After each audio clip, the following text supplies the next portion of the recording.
Ladies and gentlemen, welcome to the Gift of Gaming podcast. It's Mario's 40th birthday, and Nintendo had a lineup to celebrate just that. Joining me and Craig as we take you through the Nintendo Direct.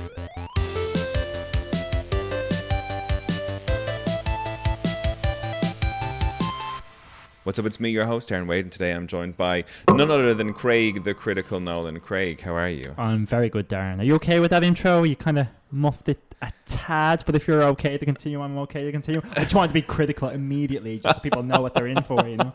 I mean, I can take it again. No, it's fine. Yeah, I'd rather keep the bit in, you know? Yeah.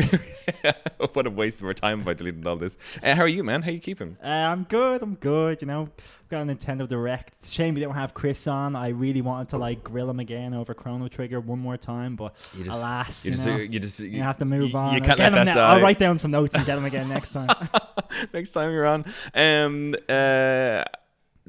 I mean, I was going to ask you what you're playing, but I haven't been down to your house the other day. I'm now 147 hours into, maybe 148 since you last left me.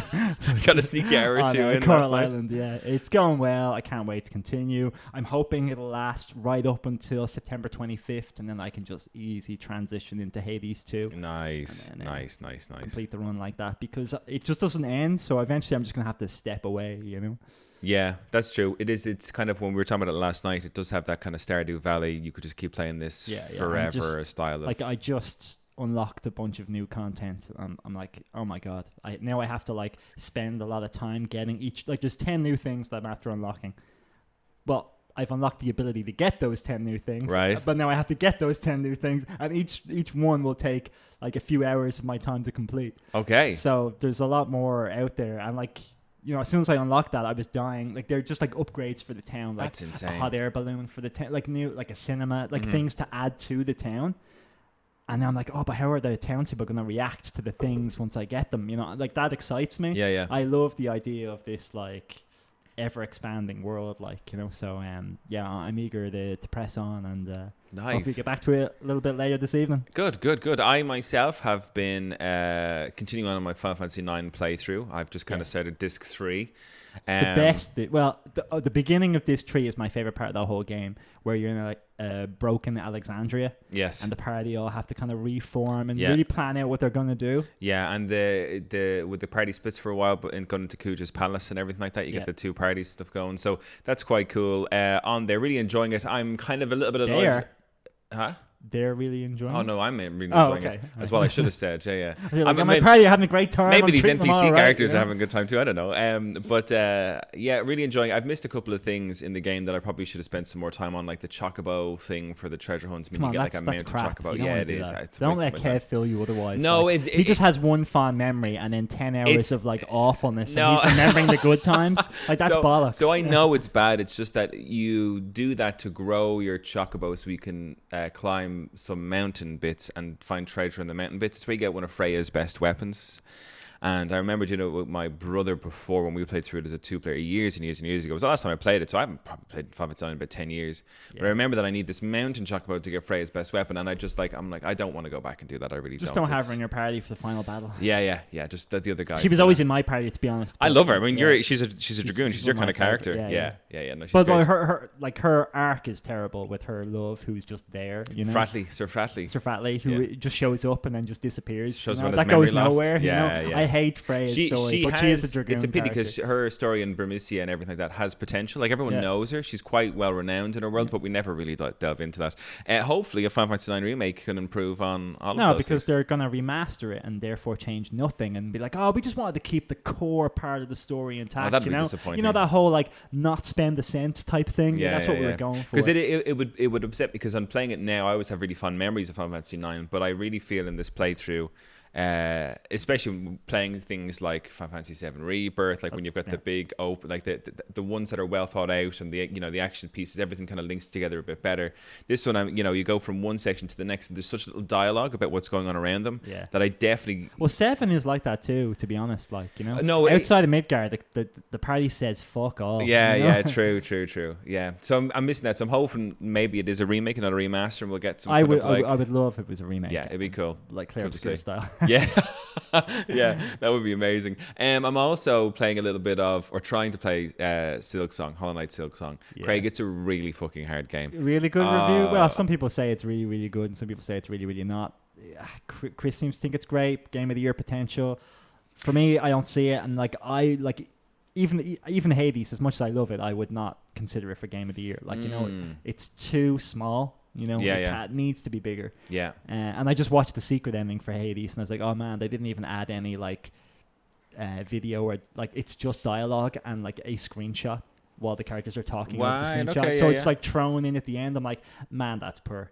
But I guess, you weren't supposed to, they didn't have the budget to do it, but you can't be winning Game of the Year with shit like that. Yeah. Be interesting to see, because I've been enjoying it. I find it very, very difficult, but with all the hype and all the prep, everyone was like, when's Silksong coming out? Can't wait for Silksong. There's been nothing about it. Yeah. It's come out and I'm playing it. And again, I wasn't a big Hollow Knight fan. I played maybe 4 or 5 hours of that game and dropped it.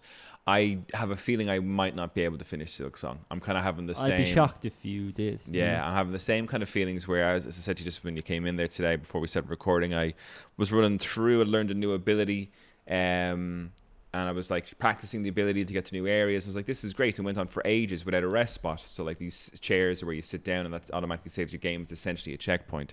And I ran for ages and ages and ages through 4 or 5 different screens.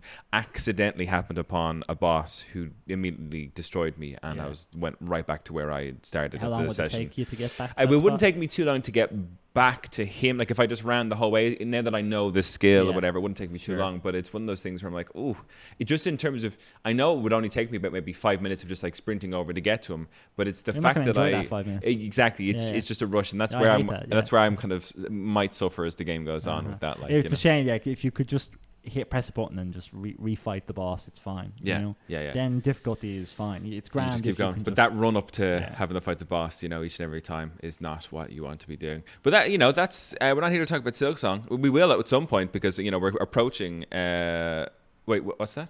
Can you? Sorry, there's a washing machine in the background. Is that? My headphones aren't picking it up, okay, so hopefully it's not. if the listeners can't hear that, then that's fine. Sorry, guys, I had to do my laundry today. Yeah, we'll probably do an episode, because we're coming into we're at the end of September now. Yeah. Nominees and stuff like that for Game Awards will be coming in November. So we'll probably do an episode on our. Wait, did Chris play Donkey Kong, didn't he? Chris is playing Donkey Kong. Okay, so we have that covered, because I more and more now I just don't want to play that. Yeah. Especially with the DLC announcement, I'm like, no thanks, no. I'm just not buying it now, not at all. That's really, really bothered me. I'm not going to get into it now, but the DLC that they announced. Instead of Mario Kart DLC, that kind of thing has bothered you? When we're talking about the games and as they come up, I'll mention the reason. But it has turned me off the whole game. Okay, interesting. All right, we'll get to that one for sure. So we'll do an episode on all the games that are coming up for nominees, no doubt. But right now, we need to go through what is a fairly heavy Nintendo Direct.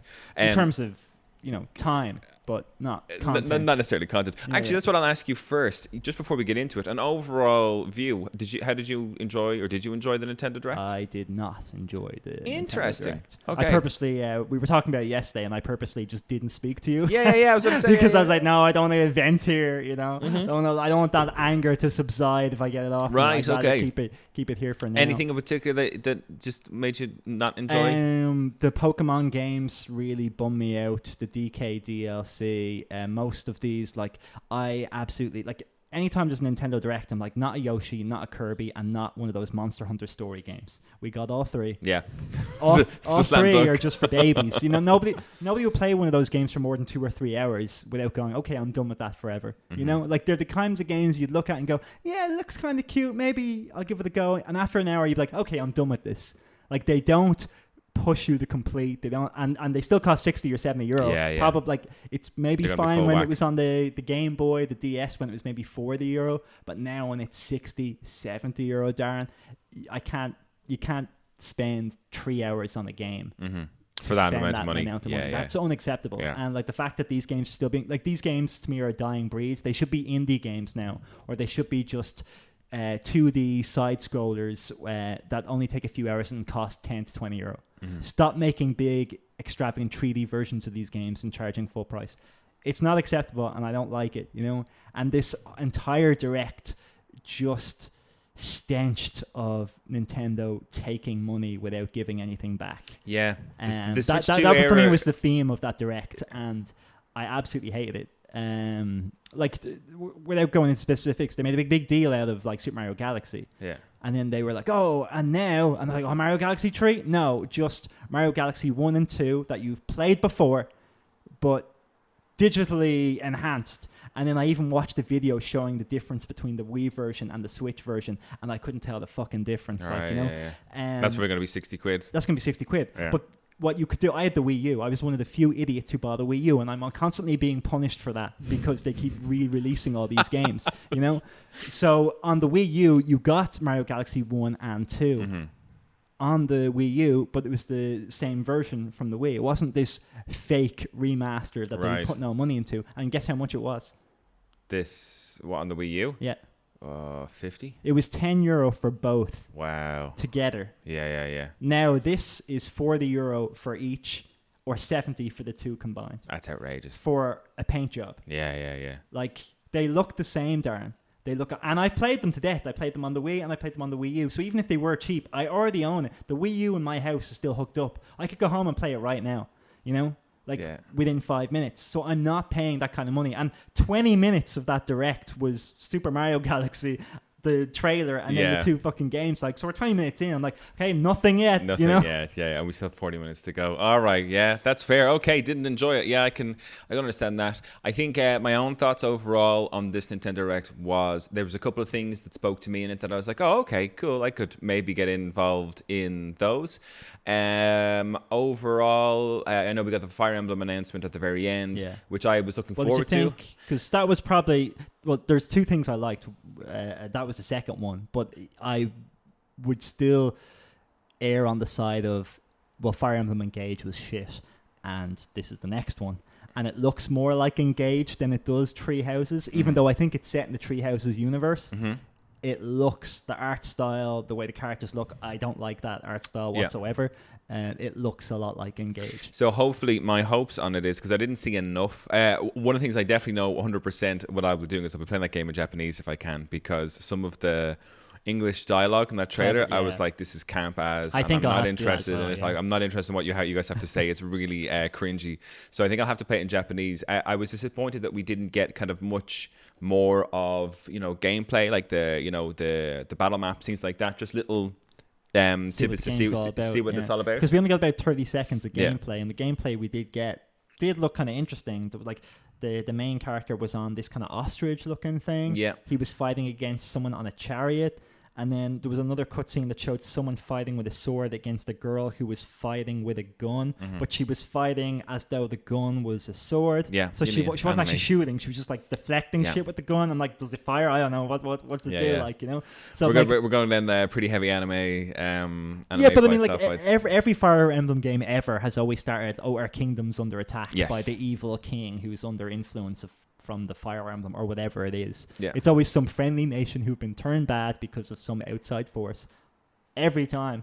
And this one doesn't seem to be that. It seems to be it's set like at a Colosseum. At the start. And we enjoy the Colosseum idea of a Plus, I did think Tree Houses had the most interesting world out of every Fire Emblem game I've ever played, bar maybe the Sacred Stones. But like the world they set up with the kind of like the church kind of being the like center over these three kingdoms, and the church is kind of in charge and has been protecting these sacred relics and kind of ruling the world in a degree, I really thought that was a cool and interesting world.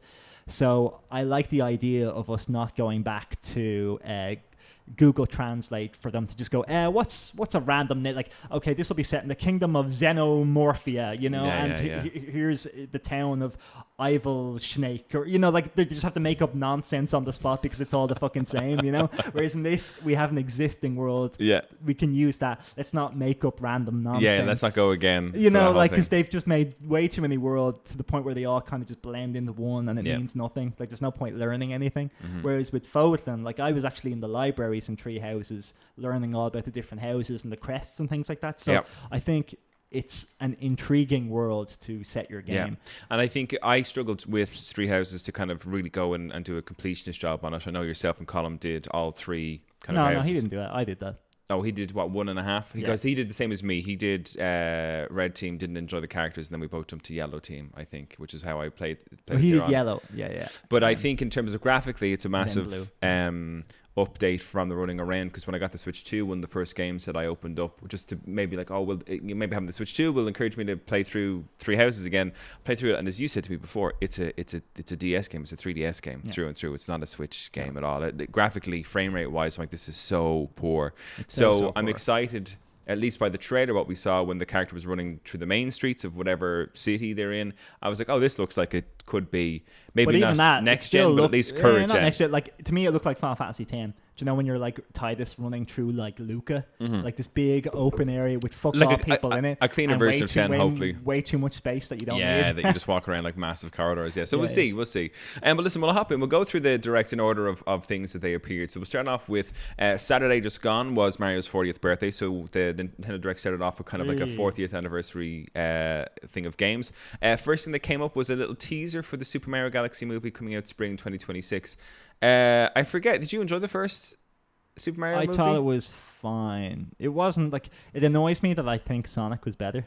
You know? Oh, really? Yeah. Because like in every aspect, I've always been a Mario guy over Sonic. Yes. But I think Sonic has the superior movie. Yeah, absolutely. That really bums me out, especially after like the train wreck that was like the Sonic's initial design, and I was smirking to myself, being like, "Oh, he hasn't got a chance," you know. Yeah. And then he came out, and with the Sonic, not only is the movie good, but the trilogy is actually a decent trilogy. Like all three movies are. But I just think the guy who voices Sonic as well suits him perfectly. Yeah. There's absolutely no reason at all to have Chris Pratt as Mario. No. And you can tell Chris Pratt is scared shitless to like put on an accent or anything. Like he doesn't know what to do, you know. It's just very bland. I can feel the fear out of his performance. It was just that like he was in everything at the time when the Super Mario movie was coming up. So like, let's cast Chris Pratt. He's so cool. I want him. No.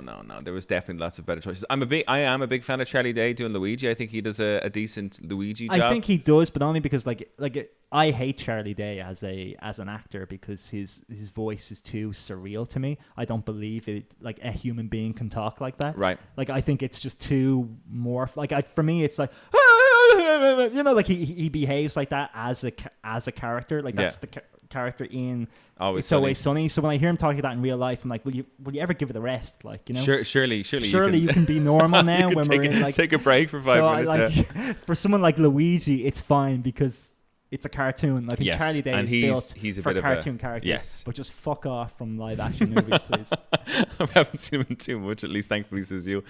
So yeah, I mean, listen, I'm interested to see it. Galaxy, so in space. Rosalina is going to be. I wonder who's going to play her. You know, they already have Anna Taylor-Joy, so they're going to have to get some other. Ariana Grande. She's got a bit of a. Well, you're going to have a foreign girl in to play Rosalina. Are you insane? I'm joking. That's fine.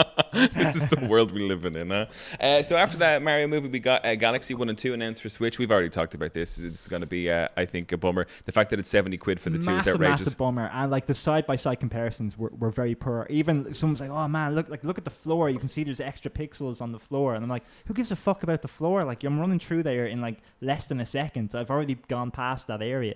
Like, unless it's like constantly visually noticeable, like what is the point? Like, you know? £70 and they're great games, but I've played through them twice on the Wii and then the Wii U, and I paid for them on the Wii €50 and €50 and then €10 for them again. I'm not spending more money on them. You know? On them, how dare you, Nintendo? Yeah, that's outrageous. And they did have them, didn't they? Have Galaxy?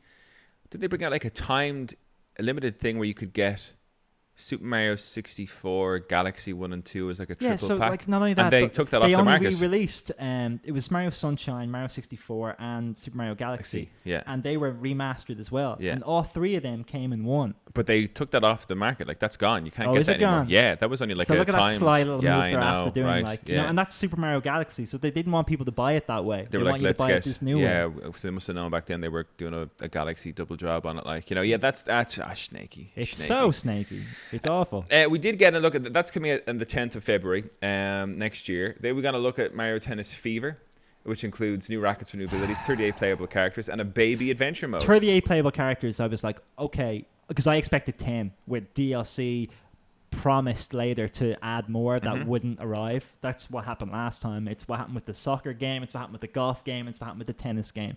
And like, go back to the 90s, Darren, and every single Nintendo game ever had a seal of quality to it. Mm-hmm. But the Mario sports games, that's gone. Yeah, that has been gone for a decade. We knew that when we went to get the new soccer. We picked up the new soccer game. So and bare it was, bones. Yeah, it was no awful. modes, no nothing. Bare roster.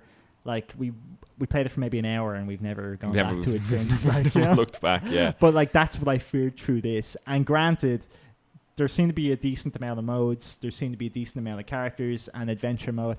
For me, their record is now terrible. So I'm going to err on the side of it's probably going to be shit. But if it has this amount of content, but for me, it's just DLC from the first one. You know, they could have just added that as DLC, but they didn't. They're just like, no, let's make an entirely new game. Like, it doesn't look better. Like, it's the same. You know. I think it looks quite good. I think it looks better than the last tennis game we got. Yeah, definitely. I don't see it, but I mean, if it's good, you know. But I mean, I'm not going to pay 70 or 80 quid. Well, that's how much it's going to cost. Yeah, exactly. You know? Did you play the previous tennis Mario? I think is the only one I played. Mario Golf. I played Mario Tennis Soccer. on the N64 and the Switch. And the N64 version is incredible, and the Switch version is just the N64 version with a remaster to the graphics type of thing. Yeah, you know? yeah. No adventure mode, no nothing. Shame. There's about 10 characters, 5 or 6 courses. You know, it's like Wii Tennis, but just Wii Tennis. You know, you don't get the other games, and that was a free download with the Wii. Okay, so we got that. Then we got that's coming out 12th of February as well. February's looks like spring or February next year for Nintendo. Looks like a big release window anyway. But we got the Super Mario Brothers Wonder Bella Park, the Nintendo Switch 2 upgrade, which just includes mini games and looks like extra mainline quests coming out in spring 2026. Wonder. Do you think that looks? I think it looks good. I don't know if I'll invest in. I don't know how much the upgrade is, but I don't know if I'll invest. So like, and they kept it quiet. So like, usually Switch to Switch 2 might maybe cost a tenner, right? Isn't that what happened with Breath of the Wild and things like that? So it would be €10 for the upgraded visuals that won't be better, and then you'll get your multiplayer. Potentially, but it didn't really look like the multiplayer had a lot. You know, no, I mean, I think if it was a case where I had lots of people to play with and with Wonders all the time, it might be something that I'd invest in. But I played through most of that game by myself. Myself and the lads gave it a try, but we're kind of more into the lines of Super Mario World, like revisiting Super Mario World and Super Mario Brothers 3. Those are our two kind of like multiplayer Marios. And I know this is a 4-player, but we got a couple of worlds in, but it didn't have the same kind of. I was watching the trailer and I was like, what kind of new modes are you adding? And it was hard for me to tell because I didn't really play Wonder, but it seemed like they were like, oh, now you compete for coins. But there's also, and they spend most of the trailer talking about this flower who is now talking to you throughout the thing, and it was the same flower in Mario Tennis. So they've added a flower in Tennis who talks to you, and they've added this flower in Wonder who talks to you. So the flower's always been in Wonders. Amiibo of the flower. Yeah, what is going on? The flower was like the new character in Wonders, and he was quite enjoyable to listen to. Like, well, do you know who his voice is? I could tell immediately. Who? It's the voice of Yugi in Yu-Gi-Oh. Oh, is it? Not Yu-Gi-Oh, Yugi, like young Yugi. But I was like, oh my god, that's Yugi. So I'm like, well, Yugi's in Super Mario. I like that. So I think like they've obviously latched onto him. I think he was quite popular in Wonders. I enjoyed his little tidbits and what he said in levels and when you're wandering the world map. It was like, he's a cool guy. So the fact that they announced him as the commentator for Tennis, I was like, okay. But he's like, for me, he's a lot. Like, I don't know if I'd like him to be like this new voice of Mario for a lot of things. People are just going to turn them off. Yeah. He could be a lot. He's the selling factor. Yeah. Then we got the talking flower, which they're releasing in spring 2026, which is as far as the randomly talks. Way too much time talking about that. Like, way too. You know, like they're trying to shy away from the fact that like this update doesn't have a lot because here's the amiibo and isn't this, and it can be used on this game and this game, and isn't it exciting? And it talks by itself sometimes. And it also costs another 50-40 quid for this talking flower. So I was like, nah, thanks. But the last thing we got was Yoshi and the Mysterious Book for the 40th anniversary. Yeah, for the anniversary section. No, we got there's loads in there. I got Yoshi and the Mysterious Book, also announced for spring 2026. I look at this, and for me, it was a nice, bright thing to have in it. I loved Yoshi's Island when I played it back on the DS. One of my favorite games. I remember bringing it to my grandparents' house when I was going over there. I spent a lot of time on it, and it kind of got me into. I really enjoyed the art style from that age. It got me into kind of drawing a little bit more. Like I used to like drawing the Yoshi's Island landscapes. Yeah. So it was cool to see that art style come back. It seems to be in like an encyclopedia based game where everything you learn is put in this book as a whole collectathon type thing. So I don't know if it'll have the same charm. The art style looks great still. I'm not 4 years old, so I just don't see what this is going to do for me. Because it looks like a type of game that is supposed to help you learn. Yes. You know, it's almost like a learning aid. And that's the only kind of thing I would give it. You know, Yeah, and yeah. like it Based seems on that cute trail, at least, because I'm anyway, like, yeah. you're playing what, Hollow Knight? Why wouldn't you just play that instead? Yeah. You know, like that clearly is better. You know, Yeah, this than is what just we're a little playing. more cutesy, but the gameplay isn't. Like it's just, are you even doing anything? Yeah, You there kind of was just walk up and when prompted, you press a button. Unlock flowers, and yeah, it doesn't seem to be any sort of like a threat. But yes, as you said, I don't think it's marketed towards us. But then again, I don't think there's a lot of Nintendo stuff these days, Craig, that's marketed towards us. But that was the end of the 40th anniversary games. Like I said, cool. Well, not just announcements. Nothing that really blew me away. The interesting thing about the movie is none of the Kong characters were back, so it just seems to lead to the speculation that now Donkey Kong is getting his own movie because none of the Donkey Kong characters are going to be in this new movie. Right? Galaxy Yeah. 2. Okay. Yeah. Or He's not po- Galaxy he's 2, but popular something enough like as he is at the minute. Well, yeah, I think. I mean, they give him the big redesign based on the movie. He has his own game. It like the fact that Mario Galaxy and then they are Big- getting a the big ports VA for behind him, games. yeah. Now he has his own game. It makes sense to give Yeah. him his own movie. Yeah. So we go into the actual direct then, and in order of them being announced, we got the first one, which is called Stormlancers, this side-scrolling roguelike kind of two-player game. That was I might even get that just to have something on my Switch too, like, you know, Just like have a s- multiplayer yeah. game. Because I'm like, I'm so thirsty for anything, even though it looked like generic as hell, like, you know. Yeah, I mean, I like the art style again, but I like the art style, but the two-player dinosaurs look like side-scrollers- generic dinosaurs. Yeah, The robots yeah. look like generic robots. Like, it didn't seem to have a lot of style going for it. It was almost like asset creator, you know. Any chance you With a could roguelike like give us some side-scroller. free robots to use in our video game, you know. So that was released directly after the direct, so that's already out and available. I think that's $20. I had a look at it there myself this 20 morning. quid, is it? Yeah, Okay, yeah. I'd consider actually getting that. And just seeing if it's any use. A roguelike, you could warm up your appetite ahead of Hades too, Craig. Possibly, you yeah. know. Yeah, We then got Dinkum, a survival-like sim, kind of cutesy Minecraft artwork, Animal Crossing ripoff with fewer assets. releasing 5th of November. Yeah, not a whole lot to say about that one. Like, you already have Minecraft and you already have Animal Crossing. And here's a game with less stuff Of both of those things. of both of those Yeah, things. So yeah. why? Yeah, it doesn't appeal to me. There's a lot of this Who stuff can on it appeal to? There's a lot of Who's stuff gonna on the buy direct- Where are you? Let us know. The Give the Game podcast, or the Give the Game podcast at gmail.com. Let us know if you're a person who wants to buy Dinkum. This next one, actually, I've highlighted this one because I'm actually quite interested in this one. This was Popucom, which is a color-based You were adventure interested game. in that one? Yeah. I checked the I was reviews, about to man. do the same joke I just did by going, oh, it's Splatoon, but worse. Reviews of this game are really, really good. Early access and stuff like that. The people had it's out holiday this year. Popucom, yeah. So listen, Where I'm you not. fire colours at other colours. Yeah, but it's puzzle based. I'm into that. I like it's a multiplayer only, so you can't play it solo. So if I had somebody who'd be like, "Hey, are you into trying this?" I think I'd have a lot of fun solving. It's like I wouldn't say it would It be looks as like Splatoon, but worse. Yeah. I mean, it's definitely like It plays a exactly Splatoon like clone. Splatoon. Yeah, It looks exactly but like in Splatoon. terms of, I think, in but terms inferior in of every the way. puzzle solving side of things, it reminded But me a little bit. do you think the puzzles are going to be tough? Because the puzzles they showed in the trailers weren't tough? were just fire your colour at that colour. True. Yes. Or put up a shield to stop the But the electric fence reviews hitting you. are quite good. Hang on, let me just. I don't trust any fucking reviews. IGN just gave a fucking 9 out of 10 to that Hollow Knight bullshit, you know? Yeah, but some people love that, Craig. You know, just because I'm just going by my own taste here, like, you know?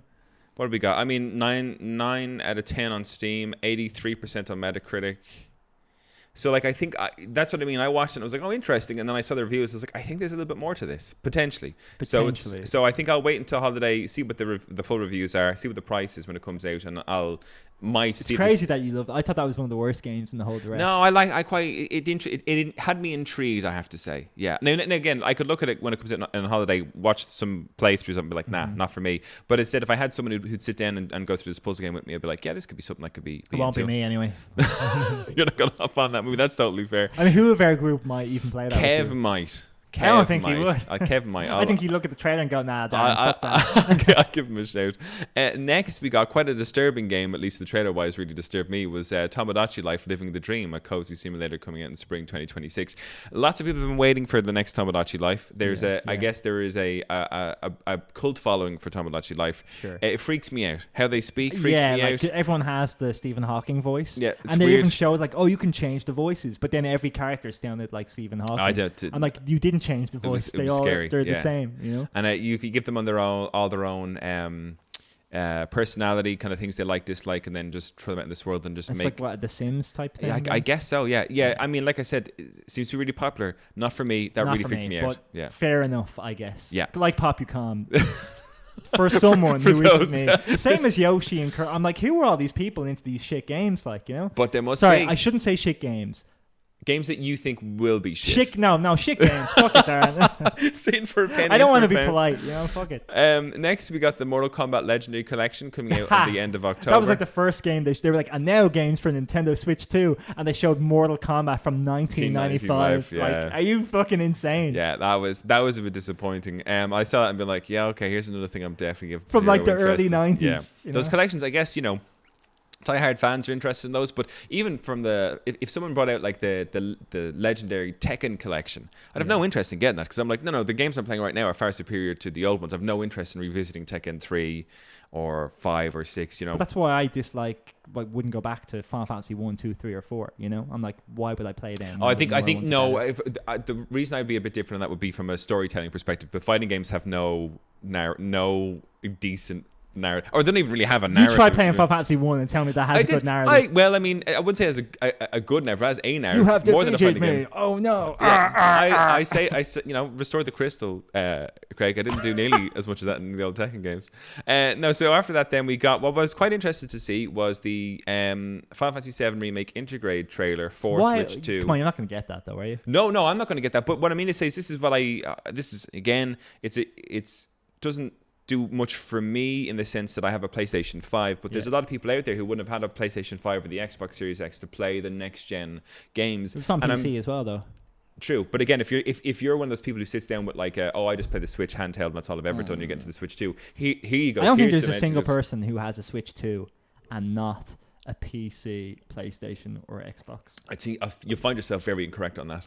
You think there's loads of people out there with a PlayStation Absolutely. 2? I think it's or why... with a Switch 2 who don't have any of the other things. Yes. Because I wouldn't have even said it's anyone's primary. I would have said that they would also have console. a Switch. That they would have had a Switch and a Switch 2. I believe me, Craig, the popularity of the Switch, which almost passed out any other That's not console. the Switch 2, Darren. No. The Switch 2 is not going to sell well. The Switch 2 has sold well. It's sold well up till now, but it's like I expected, like with the Wii U and with the GameCube, that is going to nosedive, especially because of this Direct. That is going to nosedive heavily in 2026 because there's nothing. You know, they've absolutely they got Mario Kart, and that's always been their biggest game console seller in every console they've ever had. So yes, but they put they had their ace right out the gate, they've Mario already Kart. used the ace up their sleeve. They've nothing left, there's not going to be a Mario or Zelda for at least 4 years. Yeah, we don't have anything. So for what Mario. the fuck are they going to do? And like this Direct proved that they have nothing. But for me, people, anyway. but for people who don't have a PC or a PlayStation per se, and they had let's say a Switch and they upgraded the Switch 2, Final Fantasy 7 Remake Integrate. Now I know from looking at the details on it that it's only 30 frames a second. It doesn't go as far as 60, but I thought it actually looked quite decent. On the trailer, I was like, oh, that actually looks like passable for. I mean, doesn't look that much worse than anything like PS4 version of the game. I'd say it looks like. It's great to see that third party are supporting the Switch, but it's frightening. That's like because after that game, there wasn't much after that, Darren. Like I was like, oh, deadly! Like a PS5 game running on the Switch 2, that's fantastic. Maybe now Xbox games or PlayStation 5 games will also release on Switch 2 at launch. That does not seem to be the case. No. I mean, at the same day, I don't think so. Although they did say at the end of the remake Integrate trailer that the trilogy would be available on the Switch 2. So Rebirth will be coming out, and maybe not it helps same day that it's release. all Unreal Engine 4 though, True, as opposed to going to the next stage. But interesting in that, like, I mean, it was great that they were having remake set or the first part. I had heard rumors that Rebirth would also be included, and I guess that's been confirmed. But also the fact that Rebirth part might 3 not look as good. No, maybe especially not. because it already looked washed out on the PS5. So I so can it'd be imagine tricky. that it would take a bit more of a hit. Yeah. That might even be the reason they didn't show trailers. They're kind of like, we're still working. Part out 1 the looks kinks. good. Yeah, part 1 looks good. After that, we got Linked Banner of the Spark, which is like a roguelike survival game, which is it was released directly after the Direct. Again, did nothing for me, but an interesting kind of like a roguelike game where you build your village and things like that. So I was like, it's an interesting kind of smashing together of two. I can't remember that whatsoever, but I'm looking at my phone and beside the name I just wrote looks shit. Yeah. So I spent no time on that. Like, you know. Directly after that, we got the Hades 2 release date trailer. Trailer. The moment of the whole trailer for me. Like, first Yeah. it was a nice CG trailer that we got, which if like Hades 1, that's their entire budget for the game went Just into that, on like, that opening. because there's nothing actually in Hades anything like that at all. And Hades 2 looks probably so similar. good though. I'd hope they've added a bit more to their budget. Yeah. Because as great as Hades 2, like particularly there's a lot of the big moments. There's no cutscenes whatsoever other than that story trailer that you see. I'd love for a couple of bits of trailers to be, because it's just such a great world and it has a great visual art style. I'd love to see more, you know, just give it a bit more money, you know, and maybe, because if you charge an extra tenner for the game, I'll gladly pay that if I get like a bit more content or a bit more cutscene or a bit more, you know, a few more different images of the gods and things like that. I just want more of that world because I think it looks really, really good, and I'm like, where's Zagreus? You know, what's going on? Like, you know, I want to know more about this world. Daughter of the Underworld, isn't that what she's referred to as the character you're playing as? So it's an interesting. You still have all but of it this. is based on certain lore. You know? Because I'm even watching. There's an anime on Netflix called The Blood of Zeus, and it is about a character who is, you know, son of Zeus. But it reaches a point in the story where Hades comes into it, and Hades does have a son named Zagreus and a daughter. Now they're children, but like it does become about, the story does become about Hades and the mother Persephone or whatever her name is, and like the other gods looking down on them and stuff like that. So I'm like, wow, there's basically an anime version now, kind of. Like they've definitely, it was just called The Son of Zeus, and it was about this kid and his father Zeus. But more and more over time, it's shifted to Hades and his children. I think it's a cool, it tends to be a cool vibe. Do you know what I mean? The underworld kind of thing. I mean, it's a very cool story because Hades, I mean, even in the Hercules movies, he's portrayed as the mean old villain. Mm-hmm. Whereas in reality, they're like, no, he was kind of tricked into working. He has another choice. Everyone's up partying and he's doing the real work, you know. So there's more of a sympathy for him, and I like that angle. That like, no, all these gods portray him as this villainous character, but in actuality, he's the one working hard while they're all fucking getting drunk. And I'm like, I love when you twist the story on its head like that, you know. But also the combat is fucking fantastic. Yeah, and it looks. I mean, we got a bit of gameplay there with the new weapons and everything like that. Looks great. I never finished the first Hades, kind of really fully. Really enjoyed it. Did you beat Hades? No. I don't mean beat the game, but I mean, did you like defeat him in combat? Sorry, is what I mean. Because the game actually doesn't end there. Yeah, so I beat him, and I think because the game didn't end there, I was like, oh, there's a lot more of this. Maybe it's not. Roguelikes, Metroidvanias, I'm finding maybe aren't exactly for me. But I don't like the idea of a roguelike at all, unless it's done like Hades. Where there's reasons for it, and the story trickles down over time. I'm not just going to repeat play for the sake of getting upgrades. I'm like, nah, don't care. I need that pull of character dialogue or more secrets and stuff like that. Like that really excites me when I play a game, and Hades has loads of that. So I'm really hoping for more. But it was cool that the Nintendo Direct got the release date, because lots of people have been pining for that. So interesting that it was announced on the Nintendo Direct. September 25th. Like that's only tomorrow week. So that's like what, 8 days away. Yeah. So I'll be getting that as soon as it comes out, and finally to have a game I could maybe play my Switch 2 in handheld. Yeah. Because so far I've never once played my Switch 2 in handheld. Really? Not once. Yet? Not interesting. Ever, okay. You know? Yeah. Because I have absolutely no reason to. Like I play it for Smash Brothers and Mario Kart, and that's it. Yeah. Very true. And we were playing. You guys were getting tea and stuff ready. I was playing a bit of Mario Kart, like one player on your screen, then in yours, and I was like, God, it looks so. Because I've only really ever taken to play it out on handheld. But when you see it on the big screen like that, I was like, damn, it looks good. Yeah, it looks good. Because it's not an OLED. Like they downgraded the Switch 2 from the fucking OLED Switch 1. Yeah. So I'm like, I have an OLED TV. Why would I use the fucking screen on this piece of shit if I have a fancy ass TV? After Hades, we've got Hyrule Warriors: Age of Imprisonment coming out the 6th of November. I have nothing good to say about anything of that. Wait, I like that there's a Korok character. Yeah, that looked cool.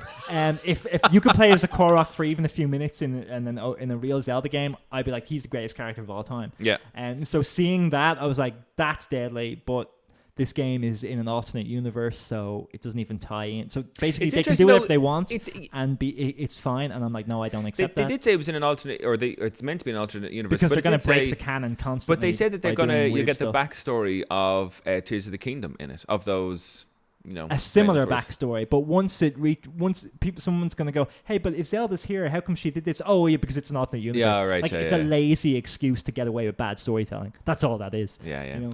The Warriors game has never appealed to you? No, I've told you this before, but any time I see, when like you're fighting 20 enemies at once and you hit one into the air and then like the game glitches, or you just see that every single one of those NPCs has the exact same face. Yeah. And I just think back to The Matrix Reloaded with Agent Smith versus Neo. Yeah. And I laugh to myself. Okay. So I can't take that seriously, and I won't play any of those games because anytime I see the combat, I'm like, that looks shit. See, it's funny because not that I would have played, and I haven't played any of the Warriors games, not Hyrule Warriors. There was another game that went down the Warriors route. I can't remember, another series. Franchise, but Dynasty Warriors, Samurai Warriors, I played the shit out of them growing up. Quite enjoyed them, but there's nothing about a Zelda version. There's nothing about importing that into, because the reason I love them, it's all ancient Chinese history about the Three Kingdoms, and it works because it's like it's different, and like it. But once you start making loads of those games, it's no longer different. Yeah. And that was the allure. Like, it's not good. It's just different. Yeah, yeah. And then when you start just trying like hundreds of characters on screen for no reason, and it's making the game drop in frames and stuff, I'm like, you're just compromising what the game looks like now. Yeah. Like, just don't do that, After that one, we got Dragon Quest VII Reimagined coming out on the 5th of September 2026. One thing I will say about this, the art style was funny, but kind of, when I saw like them traversing the world map and in the dungeons, really appealed to me. I was like, oh, I quite like how this one looks. Some of the characters look really daft, but I think that's a Dragon Quest thing, that anime kind of style. Some of the characters, like the handsome guy with the big chin, I was like, he looks so ridiculous. But I was like, if this was, people were into Dragon Quest and like this idea, I was like, I love how the traversing the world map, because we talked about Expedition 33 and this idea of you can create a beautiful world map still, like that top down, and it looks like they've done a nice enough job based on that trailer. If I hadn't played Expedition 33, but now that has made every RPG worse, and this one, like, I can't play, like, Chris can still do it. I can't play a game that makes you choose between attack, magic, and summon. That is no longer acceptable to me as a video game. I've played 20 of them. More. So they're just two the same. And when like you go into a battle and it's a slime, and I can choose attack, and after 2 hits it'll be dead. Yeah. But it took 5 minutes to do all that. To run, have a slime appear, to me do 2 attacks for it to then die. I'm like, I didn't enjoy a single second of that, because I knew, like, I could see it all in my head before it even happened. So I had to deal with it, and then I had to deal with it for real, Yeah. And none of that was enjoyable. And I'm just like, sure, if you've never done it, that could be cool, because you're like, oh, cool, I choose the thing. But eventually, it's too repetitive, and you're not doing anything. You're just choosing attack, or you're choosing your basic fire spell, which is all you're going to have, because at the start of the game they trickle everything out so freaking slowly that there's no strategy for the first 20 hours of the game. Just kill the thing in front of you. It's just hit attack. And I'm like, the next couple of you can say something nice about the game. If you I don't think they're terrible games. I'm just, me personally, I've played too many of them.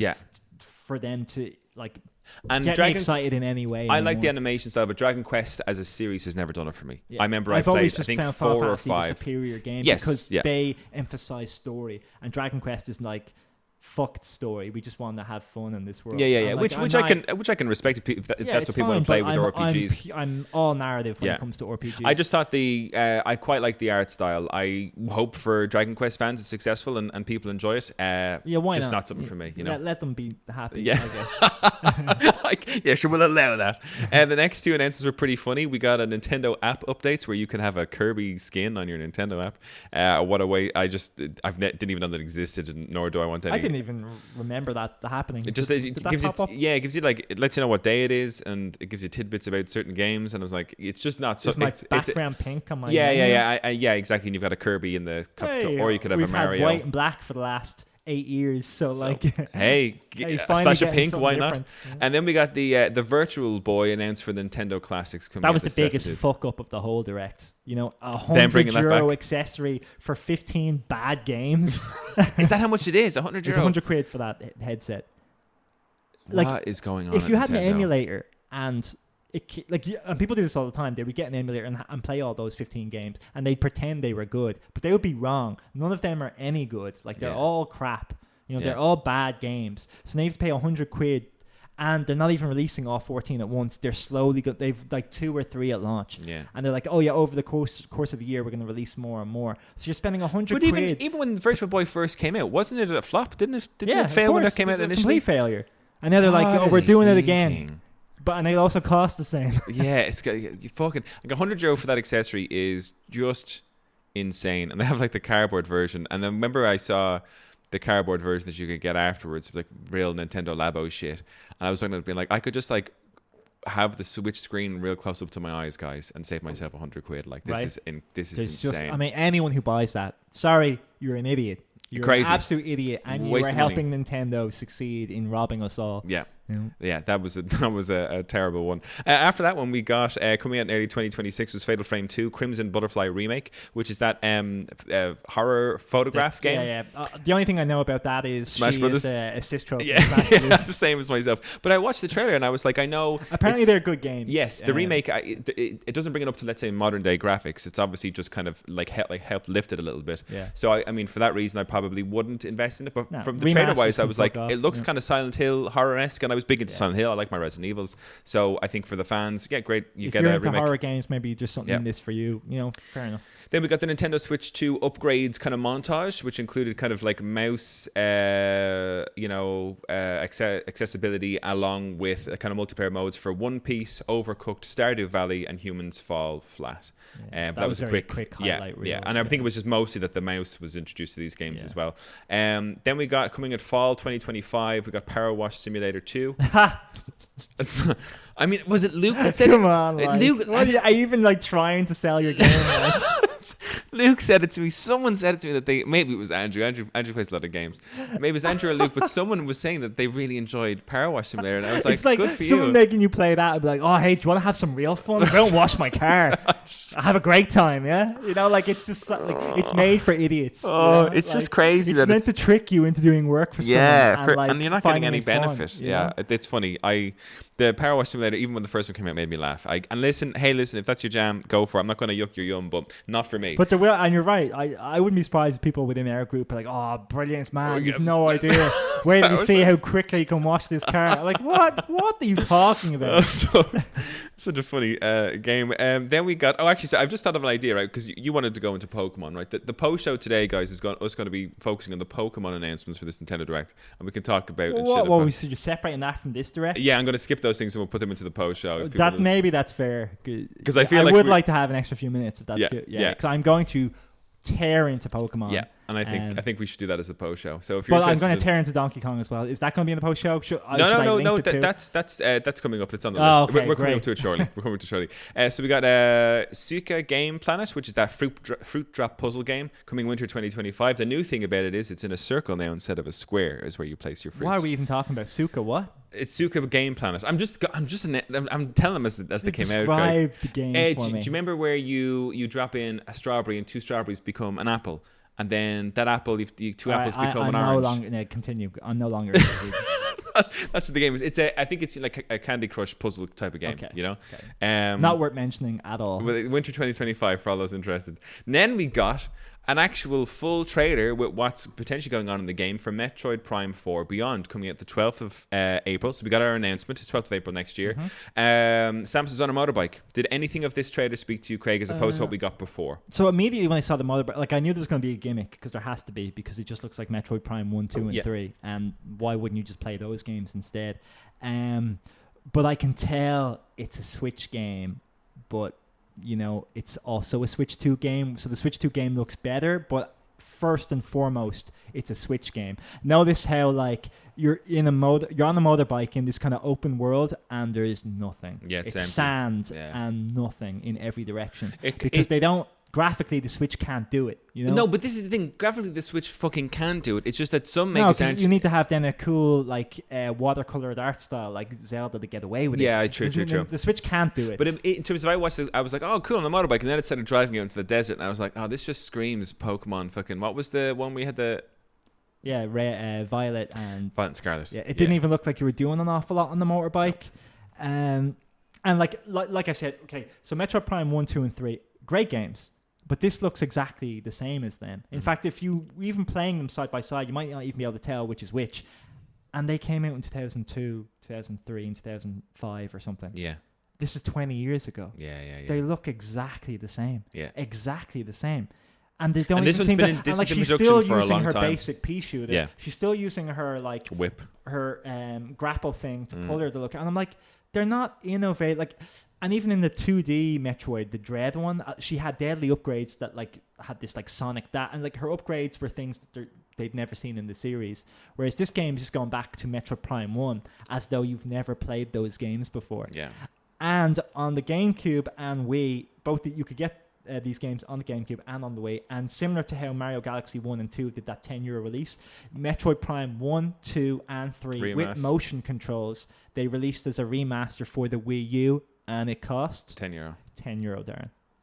And do you know the Metroid Prime? I don't know if it's 3 or 1. There's a remaster version that you can get on Nintendo Shop. I was looking at it today.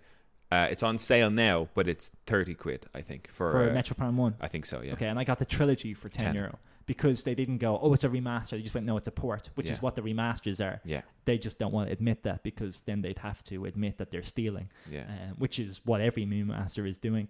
But Nintendo were just blatantly throwing these out. I can't. This Metroid Prime game was announced like 8 years ago, I think. Yeah. Development hell, I think, at the beginning. It's only just come around, and now we're getting the trailers, and it's so disappointing. Other than that motorbike, I'd never be able to distinguish it between Metroid Prime 1, 2, or 3. And I was watching the scene where like she's in the sandstorm getting attacked by lots of wolves, and I was like, oh, no, it doesn't look good. Like I'd love to see a side-by-side of Metroid and Dune. Yeah. Or Doom, sorry. And just the explosive, high-res, action-packed gameplay. I don't even like that game, but it's most comparable to Metroid. You know, you have the person in the spacesuit fighting aliens and monsters, and Samus is like, pew, pew, pew, pew, with this laser that just makes them flash red for a second, like it's an 80s cartoon. And that's the thing, it feels like I feel like I'm playing it on an arcade box. Yeah, right. Do you know what I mean? Like in an arcade. Like the characters light up, but they don't even, there's no, they're not reaction. taking damage. They're not reacting to the fact that they're shot. Yeah, very They disappointing. just light up. It came out in the motorbike at first, and I was like, ooh, and then I watched the rest, I was like, oh. And then you play Doom, and you shoot someone, and their fucking chest falls off. You get heavy metal music playing in the background. Blamming through them, switching weapons, and then Sam's like, pew, pew, pew. Because she drives into the motorbike into one of the dungeons, I guess, whatever, I don't know how you want to call it, and hops off the bike, and then it goes into first person mode, and immediately, and like the game doesn't look that good on the motorbike, but immediately I was like, oh, this doesn't look like anything special when it goes into that first person And why mode. couldn't she be Zero Suit Samus and the bike was her armor, you know? Yeah. And then the armor maybe that could be the gimmick, you know? Then like Samus comes in and the armor like transforms into the Samus suit. I'd be like, that's cool. But no, there's like, you just give her a bike, you know, a regular motorbike, and that's how she'll get around. You won't be getting this on the 12th of April, No. 2026. Yeah, No. yeah, it looks bad. All right, here you go, Craig. So we've got some time. We've got a couple more announcements. Not too many announcements to make. But how are we doing time-wise? We are on. We're on 50 minutes. So. Okay.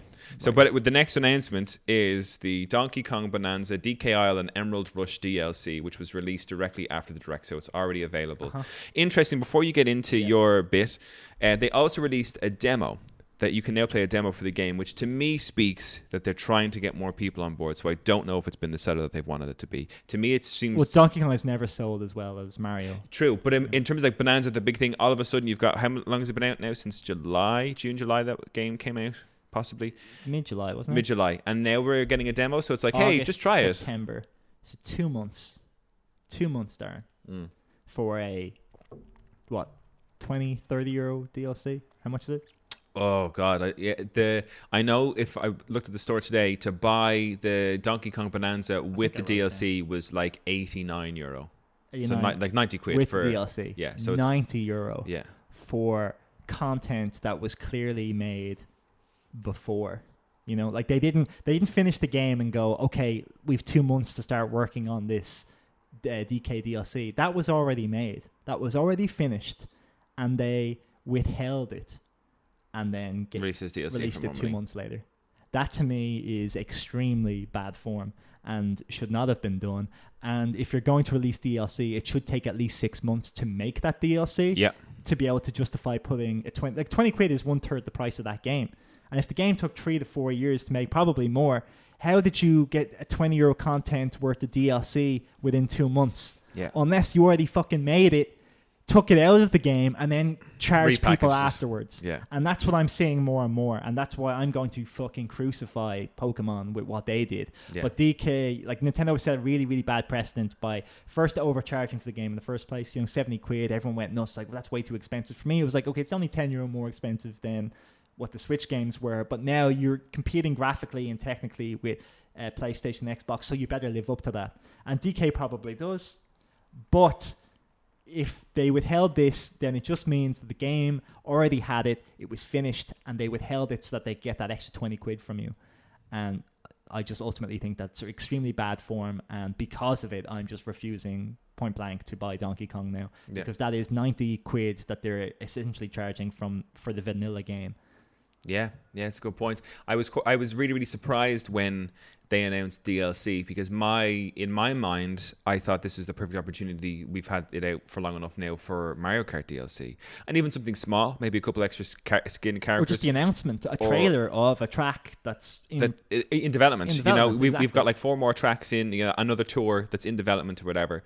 And to me, the fact that Donkey Kong DLC has come out before that, and we still haven't heard, as there far as I'm concerned, should not have been a DK announcement for another 4 months. Yeah, at least. And even then, it should have been skins or something. And the fact that there has been nothing about Mario Kart World's a bit of a dead game at the minute. The fact that there's nothing about it now, and people are people are going crazy, flocking back to Mario Kart 8. The only reason people are playing Mario Kart, people want to play Mario Karts to make it last, so they play it online. But Nintendo, you heard that they patched out the ability to just play the tracks. Now you have to do the long stretches of highway before the track. Yeah. And people don't want to do that because it's just straight. There's no skill. There's no skill to playing those. It's such a pity. Nintendo patched out the ability to not play them levels. So now you have to. So essentially people are complaining online. They don't want to play those levels. And a lot of people are speculating that no. So Nintendo, when they do release their DLC in the future, they're gonna charge you the ability to choose the levels. That better not be true. And true. that doesn't surprise me at all. But that'd be crazy because to they take that out of the game. It was in the game. Yeah, they took it out of the game, and knowing that people would be upset, yeah. Why would you do that? But it's exactly what we said earlier on, the Donkey Kong stuff. Do you know what I mean? This whole Mario Galaxy stuff, that timed, what ended up being a timed run of Sunshine. It just smells really bad there. All these they're business decisions. These are corporate business decisions. The Nintendo that loved the idea of children playing video games for the love of playing video games seems to be dead and gone based off this direct. It just seems that and I really know your man. What was his name? Reggie. He was the president of Nintendo. Apparently he was the one, because I don't know if it's Japanese greed amongst these CEOs, but he was the guy who convinced the Nintendo executives to put Wii Sports for free with the Wii. They all were like, no, we have to charge it. And he was like, no, it'll sell much better if you package it with the console. And for me, that's the biggest reason the Switch did so, or the Wii did so well, is because you got the motion, you bought the Wii and you got this great kind of intro to how it all works, and it was brilliant. But if you charge 50 quid for that, I don't think this Wii would have sold well at all. And it would have just reeked of corporate greed. Which is and now that you have this guy Doug Bowser in, who's clearly just in there because his name is Bowser, that's what we all what are his anyway. Credentials? I can make us the most money. I'm like, but at what cost? It's taken a massive turn. The whole the Switch 2, the price of the Switch 2 came out at, the price of the games are coming out at. There's a big, for me, I hope Nintendo has to bite a couple of bullets in 2026 to be like, shit, we are not going down the right business plan in terms of I would hope it begins to crash for them a little bit, and that they kind of return to their senses, because the Virtual Boy coming out for 100 quid, the Donkey Kong DLC being an extra 20. DLC, the Donkey Kong thing. I looked at all the announcements one after another. I'm like, yeah, that appeals to some people. That could be good. That could be okay. Yoshi, Kirby, whatever. Yeah. But nothing there is something I will buy. Yeah. Other than Hades 2. So between now and probably now and next maybe April or May, when hopefully they do another direct, I have nothing between now and then to play on my Switch 2. Once Hades comes out. So I have Mario Kart, and I'll have Hades, and then I'm going to be waiting till the second quarter of next year before I can play anything else. Yeah. Unless something just drops, which I don't think likely. It will. No. We're going to skip the Pokemon stuff because we'll do that in the post show. We're then on to Danganronpa 2x2, the detective style of game, including a new story coming out 2026. That actually looked okay. Again, not for me, but like I like those Ace Attorney kind of style. like Ace Attorney, Hotel Room 2105.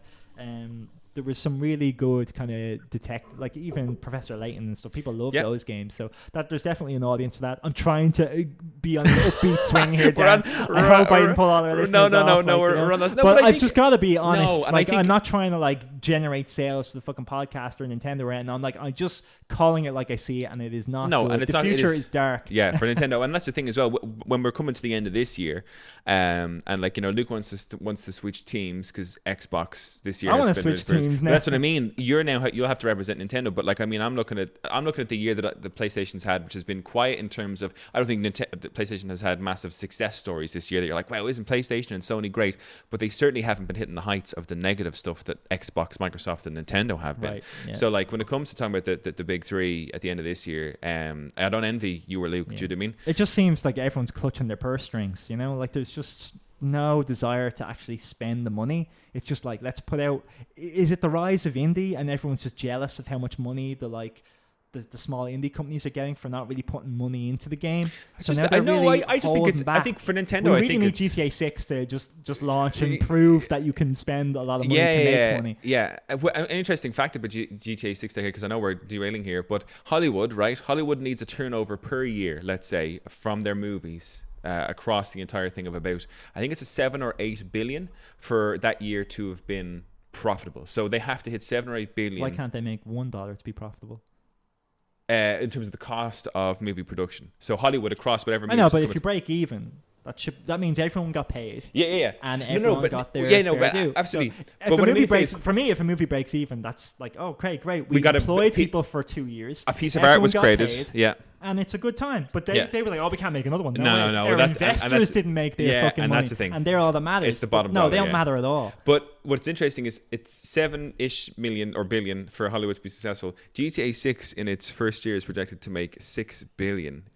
So GTA by itself. It scares me when you say projected. Like as soon as people go on about projections, I'm like, oh, that means it's false. Because only people who go on about projections are people who want to lie to make more money. We're waiting because I mean GTA 6 is going to be mad. But we'll go to these last couple of games. Yes. It will be huge. We got Dynasty Warriors Origins coming to the Switch 2, and there's paid DLC as well. That's you coming can talk 22nd about that. I'm not going to talk about that. Looks great. I was going to get it for the PlayStation when it came out, but didn't feel like paying €80 for that game. I still won't pay full price for it. When that goes on sale, it's a game I'll be very interested in playing. I'm a big fan of the Warriors, especially the original ones like Dynasty and Samurai Warriors, etc. So again, I'll look to it, but if I'm buying it, I'm not buying it on the Switch 2, Craig. I'm buying it on the PlayStation 5. Do you know what I mean? Okay, yeah. Then we got Monster Hunter Stories 3 Twisted Reflection coming out the 13th of March 2026. I mean, it doesn't do anything. For me, Monster Hunter Stories just exists on the Switch because they don't have the capabilities to put Monster Hunter on. So they've like, we have all these assets, we have all these monster animations. Yeah. Let's just make an RPG. Launch it within a year. The fact that they're able to this is the third one already. Yeah, for me, this was a new quick franchise ago, like 2 years ago. That's how so I the fact that there's 3 of them means they're easy to make. Yeah, they're not costing them a fucking cent. Yeah, exactly. As you said, assets from the real games put over. But listen, hey, it must be if it making works, back it for works. them. Yeah. But no, I don't appreciate that. Then we got a Nintendo Switch montage of kind of games that are coming out. So we got 2 Point Museum, Disgaea 7 Complete, EA Sports FC 26, Dragon Quest 1 and 2 HD Remaster, Virtua Fighter 5 Revo, Lego Voyagers, Little Nightmares 3, and Persona 3 Reload were all kind of announced. And then I guess the big announcement of the Direct was that Resident Evil 9 Requiem is coming to the Switch 2 on the 27th of February, and also being released on the same day is Resident Evil 7 and 8, all coming out on the 27th of February next year. That's a decent deal they seem to have with Capcom, I guess. But it's just, I like those Resident Evil games, like I would want them to look cutting edge. Yes. So I if they're out for PS5. PlayStation 5, I think it's a great grab for Nintendo to have Resident Evil games on the series, but it's not how I will play them. Yeah, because I like Resident Evil 4 on the GameCube was like one of the greatest things ever. Yeah. So I like that history that they have with Nintendo. Like they've had some of the big games at certain points in time, but like, and at least from that trailer, again, I would just prefer to play the graphically superior version. Because I've seen the trailer for the announcement trailer that they showed on the State of Play for PlayStation 5. Looks great. As good as a Capcom Resident Evil game game's going to look. And then I saw this one, I was like, oh yeah, I can tell that this one is definitely a bit of a down-res, do you know what I mean? But like, great that you guys can play it, you know. And like, I have a Portal, so like, it's not even, oh, I have it on the go. Yes, like, exactly. I would have it on the go regardless. Yeah. And then the final announcement we've already talked about, we don't really have to go into too much, was Fire Emblem Fortune's Weave is what it's called, coming 2026, but we don't know when in the year. But again, I'm excited. There was a good way to finish it. I am hopeful. Like, and I did it today. I was looking up like who were the team behind it, because Fire Emblem Three Houses had like 3 or 4 writers, and Fire Emblem Engage had 1 writer. And for me, it was very obvious that there was more writers on Three Houses, because Engage just had 1 person who was clearly just like, oh, new character. Their backstory is they were a pickpocket and their dad betrayed. You know, like, they're probably just writing it within 30 seconds. Half their hair is pink, half their hair is blue, and they're just trying to get them out as quickly. So they're all generic and crap. Yeah. Whereas, especially in Three Houses with the voice conversations, there was depth to some of their histories. And like, some had like rich parents, poor parents, and some characters actually interlocked throughout the past, and they like didn't like each other because of various political reasons. I'm like, okay, there's more to this. Yeah. And this is set in that world. So I'm like, hopefully if they have a few more writers to embellish what you'd already set up, we have potential here. Yeah. But if you only have 1 writer, then you're we're in trouble. We're in trouble. We'll wait and see. But yeah, listen, I'm hopeful. I'm hopeful it comes out. And again, I don't think it's going to be next gen. I think it'll be current gen, like Switch. To me, what Three Houses should have looked like, I think this will look like, and that's a positive in a sense, but also still not ideal.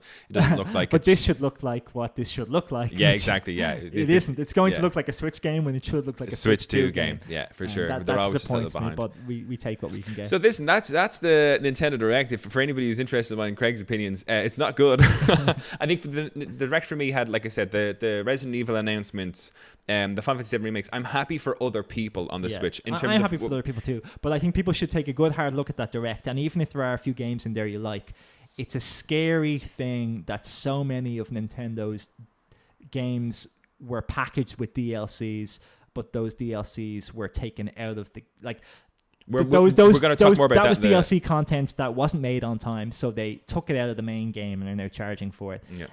So Mario Tennis, DK, the Pokemon games, like, there's a scary amount of unfinished games being produced at the moment, and it's charging you full whack, and even more now. And it was maybe a little more acceptable when it was €45 for a DS game, €50 for a Switch game, but now Switch 2 games are €70, and that's a massive leap. Absolutely.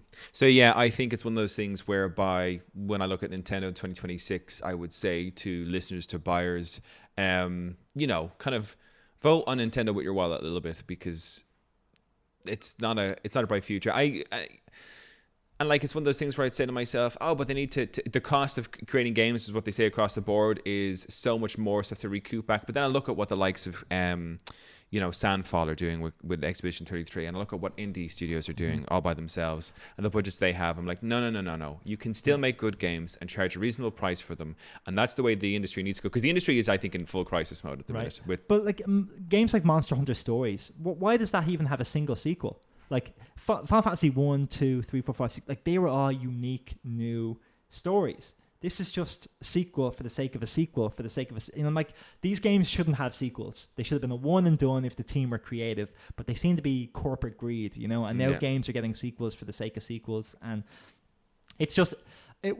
I was very, very optimistic this year, because I was like, man, Clair Obscur has reinvigorated my love of video games. Like, throughout the 90s, I feel almost every game I ever played was made with that kind of love. Yes. And that's just gone now. Yeah. And then I played Clair Obscur, and to a lesser extent, but still an extent, Death Stranding 2 was made with love and care. Granted, the man's a psycho, but like, there was love and care in that, in the creation of that game. It was a passion project of so I'm kind of like, wow, we're back. And then the Direct kind of just slapped me right in the gut. Like, with a corporate greed was just sucking all the love out of it all again. Yeah, it's a pity. Some things out there for people, but yeah, let's wait and see. 2026 will be an interesting year for Nintendo, I think, in terms of I wonder will this it'll make or break them. Yes, I think. For me, it's looking bad. Yeah. I think they blew their load immediately with Mario Kart.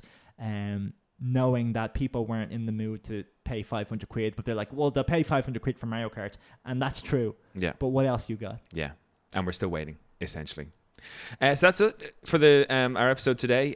Myself and Craig will be hopping on a post show where we're going to shit on some more Nintendo stuff in the form of Pokemon, because there'll be not one good word. Yeah, there was 3 Pokemon kind of announcements made in that direct. We're going to discuss them in the post show. If you're interested in that, check out patreon.com/the gift of gaming, where for the cost of less than a coffee a month, there's an absolute boatload of content in there, from battle royales that we pin characters up against each other to see who wins, as well as kind of casual episodes like this and extra news. It's all there to be viewed. Also, you'll notice if you're following us, there is almost all of our episodes are up on YouTube. It is a slow, laborious process that I do enjoy. Yeah, they're all up on YouTube. Yeah, 100 and something of them are. It's just audio though, right? It's just audio, yeah. Okay, but you get a screen. Yeah, no, I had hidden cameras the entire time. I'm like scratching my ass right now.